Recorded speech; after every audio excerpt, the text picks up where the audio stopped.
Assalamualaikum warahmatullahi wabarakatuh. Lanjut ke part 2 Outlook Pair Forex untuk minggu ini ya. Diperuntukkan tanggal 30 September sampai dengan nanti di tanggal 4 Oktober 2024 tentunya. USD CAD zona pantaunya untuk satu minggu ke depan ini resisten 3 dan 4 itu jatuh di kisaran level area 1.3757 sampai dengan 1.3717. Kemudian support 3 dan 4 sebagai batasan pantau overnya kalau misalkan USD CAD ini lanjut melemah adalah di 1.3284 sampai dengan 1.3244. Tetapi kalau kita lihatin dari segi time frame 4-nya, kemungkinan untuk USD CAD ini sebagai zona pantau batas overnya support 3 dan 4 kemungkinan masih belum diambil ya, tetapi saya lebih ngincarin kalau misalkan ada penurunan lebih lanjut, batas maksimal pantau untuk minggu depan itu berada di atas support kedua weekly di kisaran level area 1.33800 sampai dengan 1.3395, kurang lebih di kisaran level area tersebut. Untuk kenaikannya kemungkinan ya pantau di level area resisten kedua weekly kalau misalkan ada ekstrim penguatan lebih lanjut ya, dikarenakan di kiri di tanggal 19 September ini baru satu kali di retest di level area resisten tersebut. Untuk awal market minggu depan ini diawali di bawah resisten pertama yang berada di 1.3555, tetapi masih berada di ring area zona tengah atau sebagai pivot. Kuncinya adalah kalau misalkan untuk minggu depan ini USD CAD tidak mampu bergerak atau membuat konfirmasi di bawah 1.3480, ada potensi ini mungkin akan melanjutkan perjalanan ke atas retest di antara resisten pertama weekly sampai dengan history high minggu lalu, mengingat di kiri di sini juga ada zona supply yang masih fresh. Tetapi kalau misalkan kehilangan level area tersebut dan USD CAD bergerak ke bawah, kemungkinan ringnya masih terbatas selama dia tidak mampu membuat low baru yang berada di 1.34200-an. Kemungkinan ini juga ada potensi ini mungkin akan bergerak ke atas kembali. Tetapi kalau misalkan mampu membuat low baru, kemungkinan nggak jauh-jauh di kisaran level area zona yang saya blok biru di sini ya, 1.3395 sampai dengan 1.33800-an kurang lebih level area tersebut. Untuk planningnya kemungkinan saya lebih prefer nyari ancang-ancang setup buy untuk USD CAD minggu depan ini ya, tetapi ada dua level area yang mesti saya pantau. Yang pertama adalah di kisaran level area 1.34800. Kalau dari segi time frame kecilnya nanti harga tidak mampu bergerak di bawah level area tersebut, kemungkinan saya akan menunggu setelah terjadi konfirmasi pembalikan arah kembali, harga bergerak di atas pivot, kemungkinan referensi buy yang pertama ini akan aktif dengan risiko stop loss ruang gerak itu sekitar 40 sampai dengan batas maksimal itu 45 pip. Tetapi dari segi targetnya TP pertama itu berada di history high minggu lalu, ruang gerak sekitar 75 pip. TP maksimal untuk satu minggu ke depan ini ruang gerak sekitar 125 sampai dengan 130 pip yang berada di resisten kedua weekly 1.3636. Tetapi kalau misalkan dari segi time frame kecilnya harga mampu bergerak di bawah 1.3408, ini nanti akan ke pending dulu. Tentunya juga bisa ini tercancel juga bisa ya, nanti kita lihatin dulu progresnya karena ada dua level area yang saya pantau. Untuk yang kedua adalah saya menunggu di kisaran level area 1.344700 sampai dengan batas history low minggu lalu di kisaran 1.34200 ya. Selama harga tidak mampu membuat low baru, kemungkinan alternatif planning yang kedua buy adalah di atas support pertama weekly setelah terjadi konfirmasi pembalikan arah yang valid. Tentunya dari segi jarak stop loss itu kurang lebih sekitar 40-an pip, tetapi dari segi targetnya TP pertama itu berada di resisten pertama weekly ruang gerak sekitar 100-an pip, TP kedua itu berada di resisten kedua ruang gerak sekitar 180 pip. Cuman kalau ada perubahan planning itu nanti akan saya update di video selanjutnya ya. Ingat ini adalah untuk outlook satu minggu ke depan, bukan untuk day trade ya. Kalau misalkan ada day trade-nya kemungkinan nanti akan saya update di hari Senin malam, akankah itu nanti buy atau sell terlebih dahulu untuk memanfaatkan day trade-nya nanti Senin malam. Kalau sudah ada pola yang terbentuk akan saya update. Selanjutnya adalah untuk USD Swiss. Pergerakan untuk USD Swiss ini identik dengan safe haven di pair forex ya. Jadi untuk pair forex itu safe haven itu ada dua saat ini, yang dipegang adalah Swiss dan Yen dari Jepang ya. Pergerakan untuk satu minggu ke depan ini batasan pantau overnya sebagai support 3 dan 4 itu jatuh di kisaran level area 0.8296 sampai dengan 0.8266 pembulatan. Kemudian zona tengah atau sebagai pivotnya 0.8457 dengan batas konfirmasi atas itu 0.8472 dan batas bawah 0.8442. Kuncinya adalah kemungkinan USD Swiss belum akan ke atas kembali selama zona tengah ini masih belum dijebol. Minimal dari segi time frame daily ada konfirmasi penutupan body candle di atas 0.8472 baru ada potensi ini mungkin akan bergerak ke atas. Tetapi selama level area tersebut bertahan, ada potensi kemungkinan akan bergerak ke bawah dulu. Zona yang terdekat kemungkinan di kisaran level area 0.8356 ya, kurang lebih sebagai target bawah terdekatnya.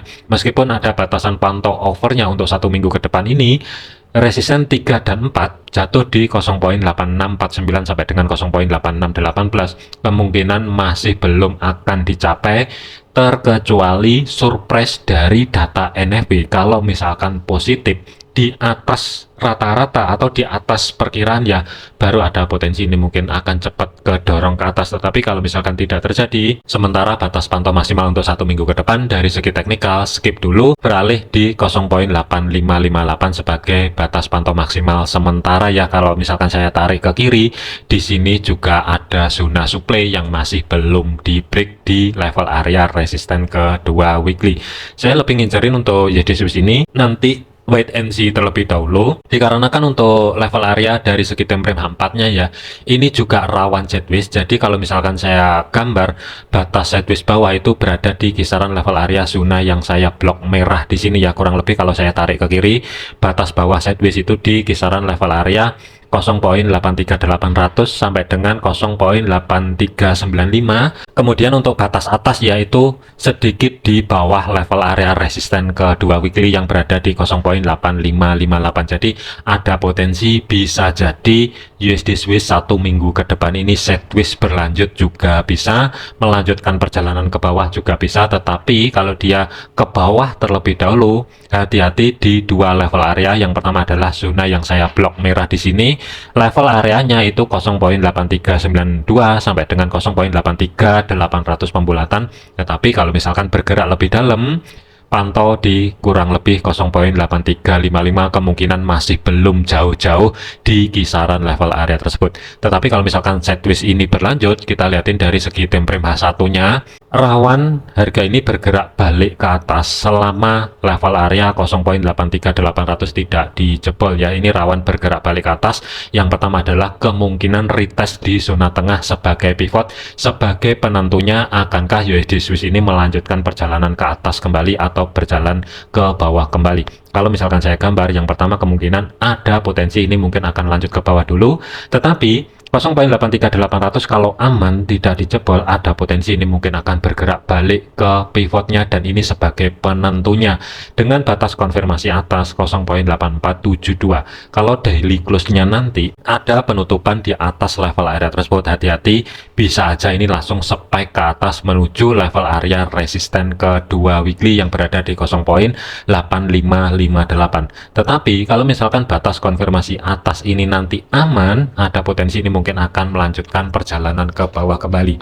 Sementara saya masih belum ada planning, tetapi tidak menutup kemungkinan bisa dimanfaatkan dulu. Konteksnya hanya sebatas day trade-nya. Syaratnya adalah pantau di 0.83800. Kalau misalkan ini tidak dijebol, tinggal tunggu konfirmasi pembalikan arah. Maksudnya dijebol itu body candle minimal dari segi time frame H4 tidak boleh tutup di bawah 0.83800. Kalau misalkan itu valid, tinggal tunggu konfirmasi pembalikan arah. Planning adalah buy, cari di kisaran 1.83900-an lah, kurang lebih di kisaran level area tersebut.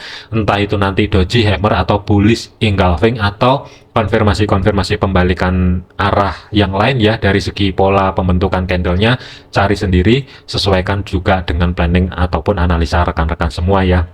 Kemudian untuk cara stop lossnya harus berada di bawah support kedua weekly, ruang gerak sekitar 40 sampai dengan batas maksimal tidak boleh lebih dari 45 pip. Dari segi targetnya, TP pertama itu ruang gerak sekitar 50 pip, TP maksimal berada di batas konfirmasi atas ruang gerak sekitar 75 pip. Ini untuk day trade-nya. Cuman untuk swing-nya kemungkinan akan saya update di video lanjutan nanti. Saya harus menunggu pola pembentukan candle lebih lanjut untuk hari Senin ini ya. Selanjutnya adalah untuk USD Yen dari segi time frame 4 untuk minggu yang lalu ya. Ini saya flashback sedikit. Ada dua planning. Yang pertama adalah buy dengan target maksimal TP untuk minggu lalu itu tidak boleh lebih dari resisten kedua weekly, dan resisten kedua weekly jatuhnya itu di kisaran level area 146.500an ya, di bawah level area tersebut untuk resisten kedua minggu lalu. Kemudian kalau misalkan ke reject di level area tersebut, kemungkinan bisa jadi planning swing sell akan aktif, tetapi dari segi target batas maksimal adalah sedekat mungkin dengan history low terdekat di tanggal 16 September ya. Ini untuk swing untuk USD Yen-nya. Secara otomatis untuk buy di minggu lalu juga sudah kena ya, harusnya udah keluar karena udah nyampe di resisten kedua. Dan untuk rekan-rekan yang dapat sell ketika reject di resisten kedua weekly di minggu lalu, harusnya sudah on track dan stop loss harusnya sudah dimajukan.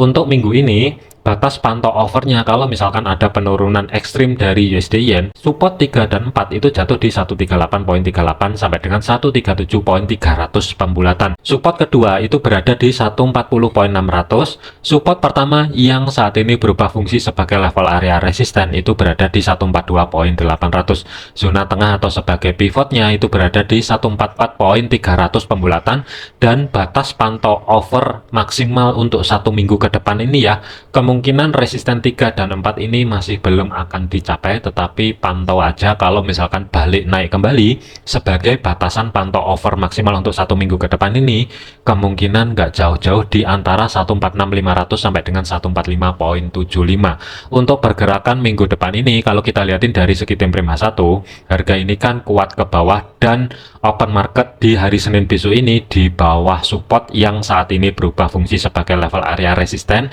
dan di sini juga ada zona supply terdekat ya, atau zona yang saya blok hijau di sini.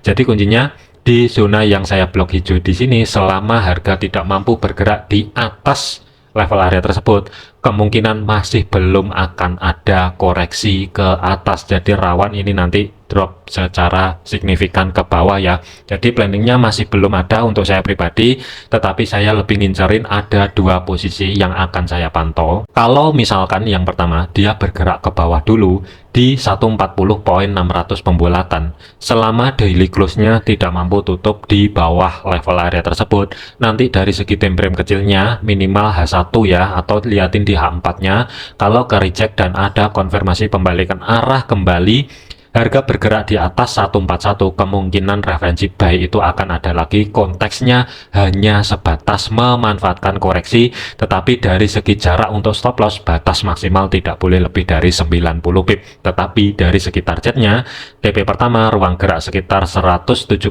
pip, TP kedua maksimal berada di batas konfirmasi bawah pivot ruang gerak sekitar 270 pip yang berada di 143.700an ya, sebelum nanti cari ancang-ancang setup swing sell kembali. Tetapi dari segi targetnya untuk sellnya berada di 138.400. Sementara untuk planning swing sellnya ya, ini nanti saya gambar di sini dulu. Yang saya khawatirkan sebagai opsi yang kedua, kalau misalkan dia tidak mampu bergerak ke bawah dan lebih memilih ke atas terlebih dahulu, kemungkinan planning sell itu akan ada lagi dengan catatan 144.800 atau sebagai batas konfirmasi atas pivot ini tidak dijebol atau daily close-nya tidak mampu tutup di atas level area tersebut, tinggal tunggu konfirmasi pembalikan arah, harga bergerak balik di bawah pivotnya, kemudian planning sell ini bisa jadi akan aktif. Tetapi dari segi targetnya, TP pertama itu berada di support kedua weekly yang berada di 140.600